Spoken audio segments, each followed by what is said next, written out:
أعوذ بالله من الشيطان الرجيم بسم الله الرحمن الرحيم Assalamualaikum warahmatullahi wabarakatuh.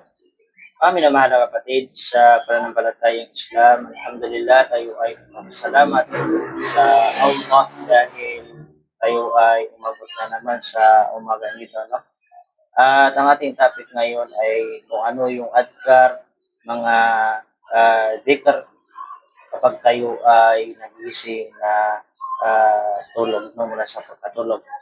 So, napakaraming mga dua, panalangin na itinuro ng ating mahal na Propeta Muhammad sallallahu alaihi wasallam ng mga adkar kapag tayo ay nagising.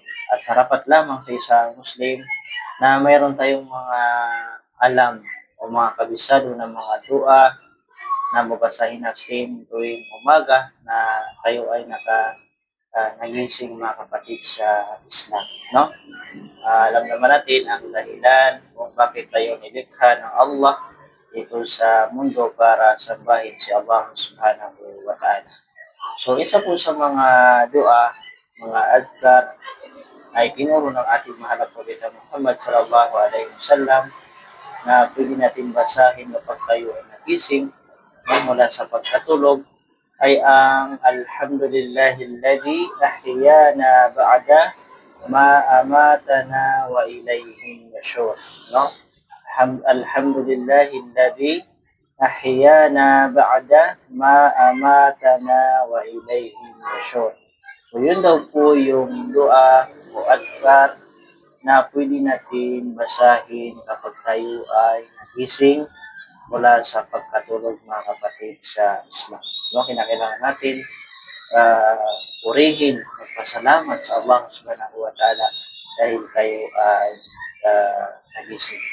Kung halimbawa ay hindi mo kabisado kung ano yung dua kapag ikaw ay nagising, ay narapat lamang na kabisaduhin mo. No? Narapat lamang na kabisaduhin natin para tayo ay makapagpasalamat sa Allah Subhanahu wa Ta'ala. Bakit? Dahil kung titingnan natin ay hindi natin mabibilang ang mga biyaya na ibinigay ng Allah Subhanahu wa Ta'ala sa atin mga kapatid sa Islam. Ang pinakamalaking biyaya na ibinigay ng Allah sa atin, ni'mah ng Allah Subhanahu wa Ta'ala sa atin ay ang kanyang relihiyon. Alam naman natin na napakaraming relihiyon dito sa mundo at isa lamang ang tinatanggap ng Allah na relihiyon, yun ang Islam. Ay ikaw na isang Muslim na sa tamang relihiyon ay masalamat ka sa Allah Subhanahu wa Ta'ala tuwing ikaw ay nagising mula sa pagkatulog. Purihin mo ang Allah Subhanahu wa Ta'ala sapagkat tayo pa ay nabubuhay sa mundo ito.